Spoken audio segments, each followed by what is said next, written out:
उनसे आपका तारुफ करवा देते हैं। विजेंद्र गुप्ता जी दिल्ली विधानसभा के स्पीकर हैं, हमारे बीच हैं, तो मैं मंच पर बुलाऊंगा विजेंद्र गुप्ता जी, प्लीज़ सर। और उनके साथ होंगे हमारे ZDNH के एडिटर विनोद लांबा जी। विनोद जी प्लीज़ आइए sir, welcome. Emerging Delhi NCR का ये मंच, जिसके ज़रिए हम ये समझने की कोशिश कर रहे हैं कि कैसे दिल्ली NCR हमारा विकसित हो, कैसे विकास के पथ पर आगे बढ़े। और सबसे पहले विनोद जी, आपको पहले एक बुके देकर सम्मानित करते हैं अपने स्पीकर दिल्ली विधानसभा के, प्लीज़।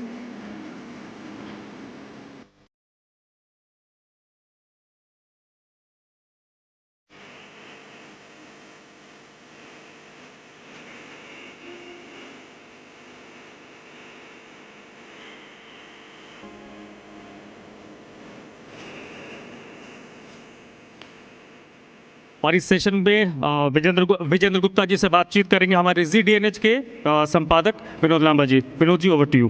बहुत बहुत शुक्रिया धर्म। बहुत खास मेहमान आपके बीच में आए, एक बार जोरदार तालियों से स्वागत कर दीजिए।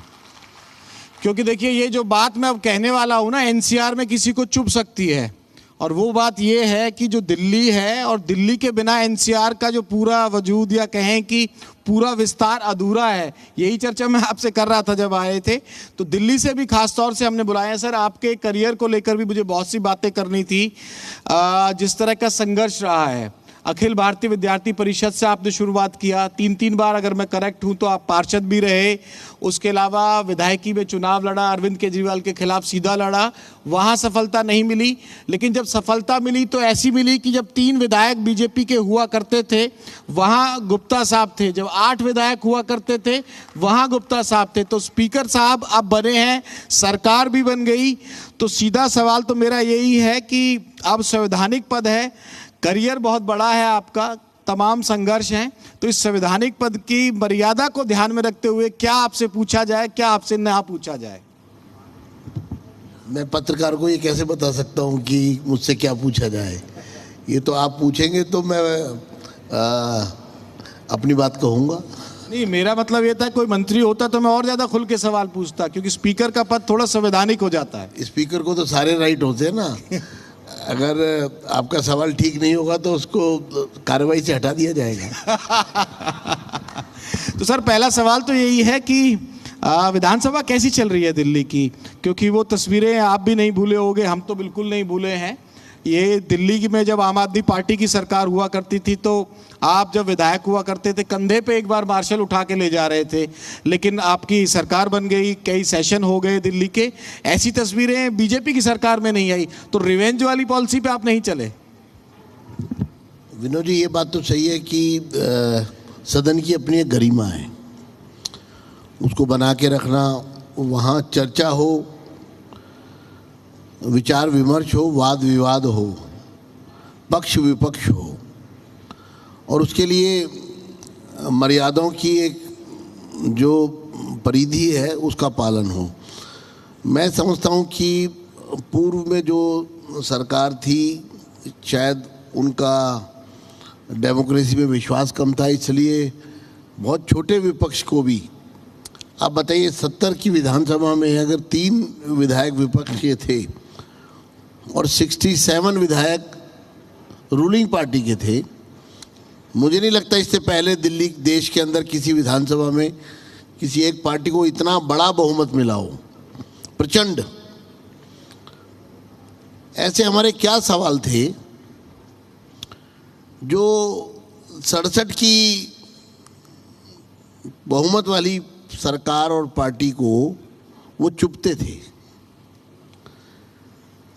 और इसलिए इतने छोटे सूक्ष्म विपक्ष को भी वो सहन नहीं करते थे, नहीं करना चाहते थे, उनको बोलने का मौका नहीं देना चाहते थे, उनको सवाल पूछने के अधिकार नहीं दिए जाते थे।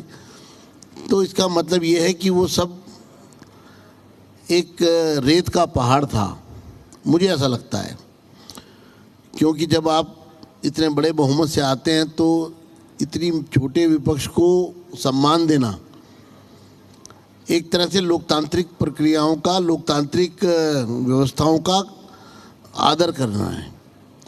लेकिन जो चित्र देश के सामने आए और जिस तरह का कष्ट मुझे सहन करना पड़ा, पीड़ा, जो मानसिक पीड़ा जो दी गई, मैं उसको शब्दों में बयान नहीं कर सकता। लेकिन मैं इतना कह सकता हूँ कि पराकाष्ठा थी उत्पीड़न की, पराकाष्ठा थी अवहेलना की, और पराकाष्ठा थी विपक्षी आवाज़ को दबाने की। सदन की कार्रवाई अब आप चला रहे हैं, मार्शल आउट करने की कोई नौबत आई अब इस बार? देखिए, हमने, आप सबने देखा, सदन में विपक्ष को पूरा मौका दिया जाता है, समय दिया जाता है। विपक्ष में चर्चा में विपक्ष भाग ले, इसके लिए उनको वातावरण दिया जाता है। बजट सत्र में जब बजट पर चर्चा चल रही थी तो सामान्यतः पक्ष और विपक्ष की संख्या के अनुसार विपक्ष को मौका दिया जाता है। लेकिन हमने कहा कि हम इस चर्चा में संख्या का अनुपात नहीं देखेंगे और विपक्ष को खुला आमंत्रण है, अगर उनके सभी सदस्य अपनी बात रखना चाहते हैं तो मैं सबको मौका दूंगा, चाहे वो पक्ष से एक ज़्यादा ही क्यों ना हो जाए। नेता विपक्ष को आप कार्रवाई निकाल के देख सकते हैं। नेता विपक्ष को भी हमने कहा कि आप अपनी बात कहिए, हमने घड़ी उतार कर साइड में रख दी है, आपको जितनी देर बोलना है बोलिए, ये भी आप कार्रवाई में देख सकते हैं। क्योंकि स्वस्थ चर्चा और पक्ष और विपक्ष, जैसा मैंने कहा, अगर चर्चा में खुलकर बात करना चाहता है विपक्ष तो हमने रोका नहीं है। लेकिन आप अगर ये ठान लें कि सदन को चलने नहीं देंगे, ये सोच कर आए, कार्रवाई को में बाधा डालेंगे और बिना तर्क के, बिना किसी कारण के कुतर्क पर कार्रवाई को रोकना चाहेंगे तो वो फिर संभव नहीं है। ई विधानसभा की ओर बढ़ रहे हैं, क्योंकि इस देश में ही कई ऐसी विधानसभाएं हैं जो अब लगातार डिजिटल फॉर्म में बढ़ रही हैं कि कागजों की कार्रवाई से बचा जाए। मुझे लगता है, अगर मैं सही हूं, आप मुझे करेक्ट कर दीजिएगा, आप लोगों ने भी इनिशिएटिव लिया है। तो सर, स्पीकर साहब, कितना आगे बढ़े उसमें और कब तक ये लगता है कि दिल्ली विधानसभा पूरी तरह से ई विधानसभा हो जाएगी? देखिए, 100 दिन का हमने टारगेट रखा था और मुझे कहने में खुशी हो रही है कि हमने पहले 100 दिन में बहुत बड़े बड़े टारगेट जो है वो अचीव किए। और उसमें से एक टारगेट है पेपरलेस दिल्ली विधानसभा, ई विधान। और ई विधान के अंतर्गत आने वाले मॉनसून सत्र में आप देखेंगे कि दिल्ली की विधानसभा ई विधान के रूप में, ई विधानसभा के रूप में चलेगी, पेपरलेस होगी, सभी सदस्यों के टेबल पर डेस्कटॉप लगे होंगे और कार्रवाई जो है वो ऑनलाइन जो एजेंडा है उसके माध्यम से चलेगी। और ये एक बड़ी अचीवमेंट होगी कि हमने 100 दिन के अंदर अंदर दिल्ली की विधानसभा को ई विधानसभा के रूप में परिवर्तित किया है। काम चल रहा है और उसके परिणाम भी आपको आने वाले मानसून सत्र में, अब जो सत्र होगा उसमें दिखाई देंगे। इसी तरह हमने टारगेट किया कि हम देश के सामने, दिल्ली के सामने एक उदाहरण पेश करें कि सोलर एनर्जी, आप देखेंगे कि देश की पहली विधानसभा होगी दिल्ली की विधानसभा जो 100% सोलर से चलेगी। महीने का 15 लाख रुपए का बिल, जिसको हमने ठान लिया है कि वो 0 बिल होगा, और साल का लगभग 2 करोड़ रुपए का बिल जीरो बिल होगा और दिल्ली की विधानसभा में 500 किलोवाट का सोलर सिस्टम जो है वो लगाया जा रहा है, काम शुरू हो चुका है। सोलर पे भी और ई उस पे भी। जी सर, तो एक सोलर चीज- भी, यानी कि हमारा जो एजेंडा है जी, विकास भी और विरासत भी।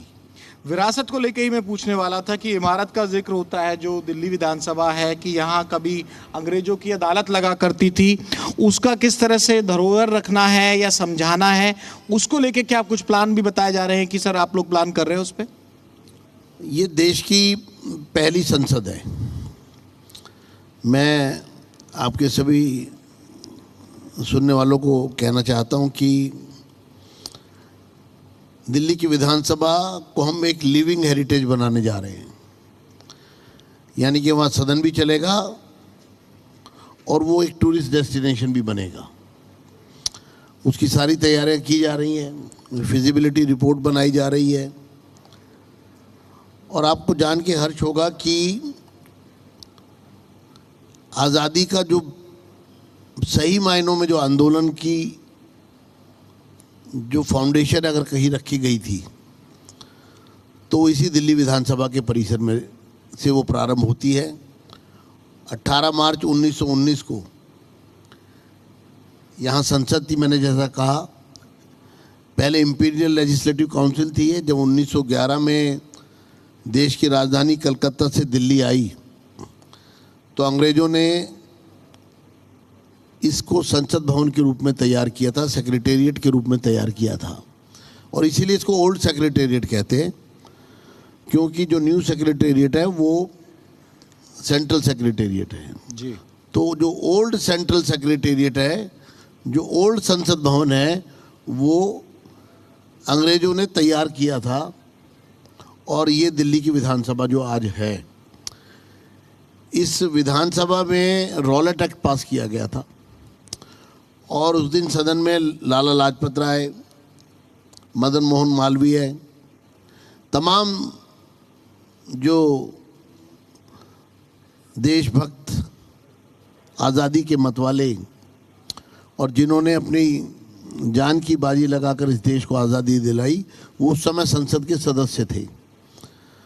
और 18 मार्च 1919 को रॉलेट एक्ट पास होता है, जिसका महात्मा गांधी जी भी उस दौरान जब रॉलेट एक्ट पर चर्चा चल रही थी तो इसी दिल्ली विधानसभा के सदन में विजिटर्स गैलरी में थे।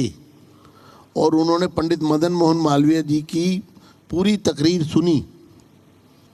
और जब रॉलेट एक्ट पास किया गया तो बाहर आकर गांधी जी ने वक्तव्य भी दिया। और उसके बाद पूरे देश में एक शांतिपूर्ण आंदोलन प्रारंभ हुआ, जो हर गांव, हर कस्बे, हर गली तक पहुंचा रॉलेट एक्ट के विरोध में। और 18 मार्च 1919 को रॉलेट एक्ट पास होता है और 13 अप्रैल 1919 को रॉलेट एक्ट के विरोध में जलियांवाला बाग की घटना घटित होती है, जिसमें सैकड़ों लोगों को गोली से उड़ा दिया गया। तो यानी कि इस विधानसभा का जो परिसर है वो कहीं ना कहीं इस देश की आज़ादी की जो नींव जिसको कहते हैं, जो आंदोलन जहाँ से प्रारंभ हुआ, उससे भी इसको जोड़ा जाता है। जी, तो इस विधानसभा को हम टूरिस्ट डेस्टिनेशन बनाना चाहते हैं, इसलिए इसकी जो विरासत है, इसकी जो एक ऐतिहासिक जो गरिमा है, जो ऐतिहासिक इसका एक महत्व है, उसको हम स्थापित करना चाहते हैं। और इसके लिए लगातार मीटिंग चल रही हैं। इस पर डॉक्यूमेंट्री बने, इस पर लाइट एंड साउंड शो बने, इस विधानसभा के का एक म्यूज़ियम हो, इसमें कोई गैलरी हो। और सैटरडे और संडे जब कार्रवाई नहीं होती है वहाँ, तो 2 दिन अभी जो इनिशियली हमने सोचा है, वहाँ पर देश भर से जो टूरिस्ट दिल्ली आते हैं वो यहाँ भी आएँ और इसका अवलोकन करें। एक सवाल सर मेरा एक ये है कि 100 दिन का जिक्र हुआ, 100 दिन आपकी सरकार को पूरे हो चुके हैं। और मैं कहूँगा कि आपकी सरकार को नहीं, रेखा सरकार को और बीजेपी सरकार को पूरे हो चुके हैं, क्योंकि 11 साल तक उनकी सरकार थी। उसकी आपको बहुत बहुत बधाई। आपका पहला रिएक्शन इन 100 दिन के पूरे कार्यकाल पर जो बीजेपी की सरकार है? देखिए, मैं सबसे पहले तो आप सबको बताना चाहता हूं कि 100 दिन का एक जो सबसे बड़ा और इस सरकार का जो सबसे बड़ा लाभ अगर किसी को मिलेगा तो वो दिल्ली एनसीआर को मिलेगा। आ गए दिल्ली को तो मिलेगा ही, लेकिन दिल्ली एनसीआर को मिलेगा क्योंकि अब कॉन्ट्रडिक्शन नहीं है जी। अब सकारात्मकता है, पॉजिटिविटी है, जज्बा है। मैं इसी में जोड़ देता हूं कि भाई दिल्ली में सरकार भी बीजेपी की है, जहां यूपी नोएडा में हम बैठे हैं यहां भी बीजेपी की सरकार है, और केंद्र में भी बीजेपी की सरकार है, और दिल्ली से साथ लगता हुआ हरियाणा है, वहां भी बीजेपी की सरकार है। तो जो अपना चैनल है जी दिल्ली एनसीआर हरियाणा, वो पूरी तरह से अब बीजेपी ड्रिवन है। चलिए, आपने मेरी बात, अगली बात को आपने बोल दिया, अच्छा धन्यवाद। जो मैंने कहा एनसीआर को सबसे ज़्यादा लाभ मिलेगा, इसमें आप एक सरकार भूल गए, राजस्थान की सरकार, वो भी भाजपा की है। यानी कि इस एनसीआर में सभी सरकारें भारतीय जनता पार्टी की सरकार है और केंद्र में भी भाजपा की सरकार है। तो जो प्रधानमंत्री श्री नरेंद्र मोदी जी का विजन है एनसीआर के विकास का, क्योंकि देखिए दिल्ली को अगर हम देखते हैं अलग से, तो आज राजधानी की जो डेंसिटी है पॉपुलेशन की, वो शायद दुनिया में सबसे ज़्यादा है। बड़े से बड़े दुनिया के शहर में जो डेंसिटी ऑफ पॉपुलेशन है, घनत्व, वो दिल्ली का सबसे अधिक है। और दिल्ली देश की राजधानी है, तो एनसीआर का विकसित होना बहुत आवश्यक है। अब इसके लिए क्या ज़रूरी है, इसको स्कैटर्ड करना। अब देखिए जेवर में जेवर का एयरपोर्ट आ रहा है, जेवर का एयरपोर्ट दिल्ली के इंटरनेशनल एयरपोर्ट से कनेक्ट होगा, और उसके लिए जो मार्ग तैयार किया जा रहा है 25-30 मिनट भी कहते हैं कि से भी कम समय लगेगा, जब आप दोनों एयरपोर्ट में से किसी भी एयरपोर्ट पर एक एयरपोर्ट से दूसरे एयरपोर्ट पर जा सकते हैं। आरआरटीएस एक अति महत्वाकांक्षी योजना है जिसको प्रधानमंत्री जी स्वयं, जिसकी उनके मार्गदर्शन में जिस पर काम बहुत तेज़ी से चल रहा है, जिसको पिछली सरकार ने दिल्ली के अंदर एक प्रकार से डीरेल किया, मेट्रो फेज 4 को डीरेल किया। लेकिन आज आरआरटीएस लगभग अब मेरठ से दिल्ली तक बहुत जल्दी आप देखेंगे, कुछ ही महीनों में ये पूरा ट्रैक चलेगा। लेकिन सर इसी में ना एक चीज़ और जोड़ दीजिए, एक स्टोरी बार बार, एक कहानी, एक खबर बार बार हम लोगों के सामने आती है कि जो मुख्य बाज़ार हैं बड़े, चाहे चावड़ी बाज़ार हो, चांदनी चौक हो, और कई बड़े बाज़ारों को शिफ्ट करने की बात आती है कि भाई दिल्ली में इतनी जगह नहीं है और दिल्ली में पुराने बाज़ार अब नहीं रह पाएंगे, इनको एनसीआर इलाकों में ले जाया जाएगा। ऐसी भी कोई प्लानिंग है क्या दिल्ली सरकार की? देखिए, पहली बात तो आप समझ लीजिए कि जो बाज़ार हैं, आपको अगर याद हो तो केमिकल मार्केट है, तिलक बाज़ार जिसको कहते हैं, खारी बावली के साथ, यहाँ पर आग लगी थी और बहुत बड़ी संख्या में लोगों की मौत हुई थी। आज का जो वातावरण है दिल्ली 6 का, उसमें जो होलसेल मार्केट्स हैं उनका शहर के बीच में होने का कोई औचित्य नहीं है। और ये बाज़ार के मार्केट एसोसिएशन खुद कहती है कि आप हमको जगह दें, हम बेहतर। अब आज़ादपुर मंडी है, उसको जब बनाया गया था तो ये मानकर बनाया गया था कि ये दिल्ली के बाहर है, लेकिन आज वो पूरी तरह से दिल्ली के बीच में आ गई है।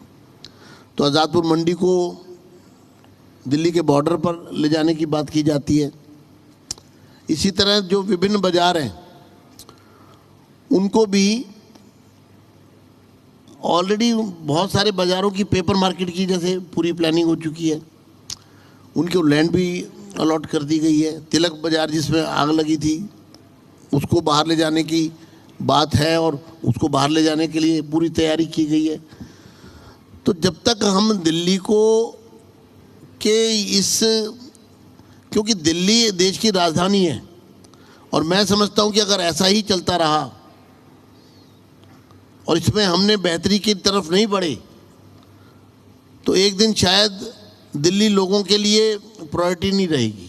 वो लिविंग प्लेस नहीं रहेगा, वो रेजिडेंशियल। और आज भी लोग बहुत तेज़ी से गुड़गांव जा रहे हैं, नोएडा आ रहे हैं, ग्रेटर नोएडा जा रहे हैं। ऐसा लगता है कि दिल्ली से बेहतर लिविंग स्टैंडर्ड जो है वो दिल्ली के आसपास के क्षेत्रों में, एनसीआर में है। तो एनसीआर को पूरी तरह से विकसित करना ही एकमात्र सॉल्यूशन है इस पूरे एरिया में, इस पूरे एनसीआर में, जिसकी मैं समझता हूँ आने वाले समय में पॉपुलेशन जो है वो 5 करोड़ के आसपास होगी। आज रीडेवलपमेंट की ज़रूरत है, रीजनरेशन की ज़रूरत है और वर्टिकल ग्रोथ। आप देखिए नोएडा में वर्टिकल ग्रोथ हुई है, गुड़गांव में वर्टिकल ग्रोथ हुई है, फरीदाबाद में वर्टिकल ग्रोथ हो रही है, ग्रेटर नोएडा में वर्टिकली हम जा रहे हैं। तो अगर वर्टिकली हम जाएंगे, दुनिया का हर बड़ा शहर अगर जो वर्टिकल गया है उसने ज़्यादा विकास किया है, ज़्यादा व्यवस्थित हुआ है, ज़्यादा बेहतर है। तो दिल्ली के कंजेशन को कम करना है, दिल्ली के पॉल्यूशन को, और दिल्ली का पॉल्यूशन अगर हमको संभालना है तो एनसीआर के पॉल्यूशन के साथ अगर हम देखेंगे, योजना बनाएंगे। और चूंकि अब एक सकारात्मकता है, पॉजिटिविटी है, योजनाएं बनेंगी और इम्प्लीमेंट होंगी, ऐसा मेरा मानना है, तो दिल्ली का विकास होगा, एनसीआर का विकास होगा। अभी हाईवेज़ की आप स्थिति देखिए, किस तरह से हाईवेज़ विकसित किए गए हैं। आज ईस्टर्न पेरिफेरल, वेस्टर्न पेरिफेरल आप देखिए किस तरह से विकसित हुआ है। कितना बड़ा चंक जो है हैवी व्हीकल्स का जो अननेसेसरी दिल्ली से गुजरता था वो बाहर से निकलता है। तो मैं समझता हूँ कि कोई भी विजनरी व्यक्ति ये समझ सकता है कि हमारी आवश्यकताएं क्या हैं और उनको कैसे पूरा किया जा सकता है। सर, तमाम पदों पे रहे हो, प्रदेश अध्यक्ष भी आप रहे हैं सर, तो मेरा एक सवाल का जरूर जवाब दीजिए। जो थोड़ा सा मुश्किल लगता था चुनावों से पहले, वो संभव कैसे किया बीजेपी ने? और मैं चाहूँगा कि आप अपने संघर्ष को और अपने राजनीतिक करियर को भी इसी में जोड़ कर बताएं, क्योंकि जैसे मैंने आपके इंट्रोडक्शन में कहा था कि भाई अखिल भारतीय विद्यार्थी परिषद पार्षद होते हुए, चुनाव लड़ते हुए, चुनाव जीतते हुए, और जो कोई नहीं जीतता था, यानी कि फ्यू नंबर्स में जीतते थे, जब जीत कर आए तो सरकार में आई कैसे बीजेपी? क्योंकि लगातार 3 बार से तो आम आदमी पार्टी भी थी, बाहर से इतना आसान लगता नहीं था। और अपने संघर्ष को भी इसमें जोड़ के रखिएगा क्योंकि आप प्रदेश अध्यक्ष भी रहे।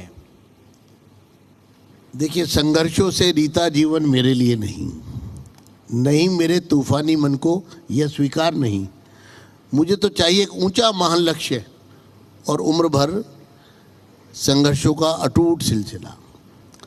संघर्ष को वेलकम करना चाहिए बहुत खूब। क्योंकि आप संघर्ष को वेलकम करेंगे तो आपकी रेजिस्टेंस पावर बढ़ेगी, आपको नए तरह से अपने टारगेट तय करने का मौका मिलेगा। और संघर्ष ही जीवन है, संघर्ष से बचना नहीं है, उनको फेस करना है और उन चुनौतियों को धाराशायी करना है। ऐसी फितरत के साथ मैंने अपनी ज़िंदगी भर काम किया है। मैं निश्चित रूप से छात्र जीवन से मैं एक एक्टिविस्ट की तौर पर काम कर रहा हूँ और दिल्ली विश्वविद्यालय छात्र संघ का मैं उपाध्यक्ष रहा और हमने बहुत बड़े बड़े आंदोलन किए। अखिल भारतीय विद्यार्थी परिषद जो है वो मेरे जीवन में जिसका एक विशेष स्थान है, जहाँ से मैं समझ सकता हूँ कि जब मैं कोई भी बालक अगर स्कूल पास करता है, विश्वविद्यालय में आता है, तो उसको एक नई ज़िंदगी का एहसास होता है, एक खुलेपन का एहसास होता है और उस एहसास के साथ अपने सपनों को बुनता है और उनके लिए काम करता है। और मैंने भी उसी तरह अपने जीवन की शुरुआत की और छात्र संघ में रहा लगातार। छात्र जीवन में अपनी पढ़ाई के साथ सामाजिक और राजनीतिक परिप्रेक्ष्य में काम किया और जब 1997 में पहली बार पार्षद बना रोहिणी से, क्योंकि मैं आपको बता दूं रोहिणी से मेरा अटूट रिश्ता है और अगर आप देखेंगे तो लगातार हमने 7 चुनाव बैक टू बैक रोहिणी की जनता ने मुझे मौका दिया है और मुझे खुशी इस बात की है विनोद जी की हर बार मेरा मार्जिन बढ़ा है।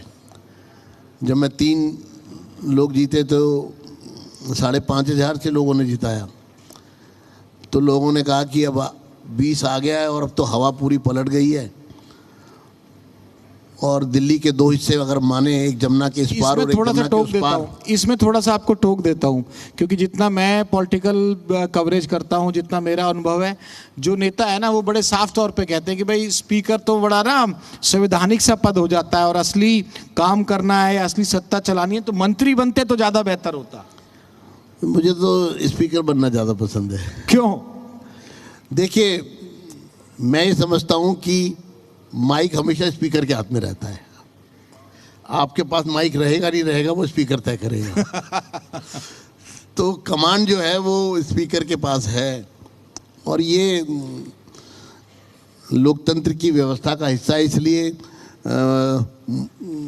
मुझे नया अनुभव हो रहा है, क्योंकि नेता विपक्ष से और स्पीकर होने का सफ़र एकदम कंप्लीट चेंज है। स्पीकर यानी कि जिसको डिसिप्लिन बनाना है, जी बिल्कुल, और नेता विपक्ष तो आपको पता है सरकार की परकच्चे उड़ाना है। पूर्व सीएम है वो दिल्ली की। जी, नेता प्रतिपक्ष जो है आपकी पूर्व सीएम है दिल्ली की, और लगातार सवाल पूछ रही हैं आप लोगों से, ये नहीं किया, यमुना साफ नहीं किया आप लोगों ने, स्कूलों के लिए नहीं किया, और मोहल्ला क्लिनिक बंद कर दिए। नहीं, हम तो कह रहे हैं उनको कि ज़रूर पूछिए, लेकिन ये ज़रूर ध्यान रखना चाहिए कि दिल्ली के हित में हो वो सवाल। सकारात्मक विपक्ष जो है वो बेहतर दिल्ली की सेवा कर सकता है, और सकारात्मकता में से ही समाधान भी निकलते हैं। तो समाधान ओरिएंटेड अगर आप सवाल पूछते हैं तो बहुत अच्छी बात है, नहीं तो विपक्ष को तो हर सवाल पूछने का अधिकार है। तय तो जनता करती है कि इनके सवाल में कितना दम है, रेलेवेंट है भी कि नहीं है। ये सवाल के लिए सवाल कर रहे हैं, राजनीति के लिए सवाल कर रहे हैं, या हमारी बेहतरी के लिए कर रहे हैं। अगर आप जनता की बेहतरी के लिए सवाल कर रहे हैं तो जनता आपके सवालों को ज़रूर सुनेगी, लेकिन अगर लगेगा कि आपके सवाल जनता की बेहतरी से ज़्यादा अपनी बेहतरी के लिए है तो सवाल फिर इररेलेवेंट हो जाएंगे। बहुत बहुत शुक्रिया सर। मैंने कोशिश तो की कि जनता को भी जवाब मिल जाए और कोई सवाल स्पंज ना करना पड़े, इसका भी मैंने भरपूर प्रयास किया इस पूरे इंटरव्यू में। दिल्ली एनसीआर की बात भी आ गई और दिल्ली की भी बात आ गई। सर आप स्टेज पे बने रहिए, और फिलहाल इस पूरी बातचीत को और बड़ी अहम बातचीत को हमारे मंच से रखने के लिए आपका बहुत बहुत शुक्रिया।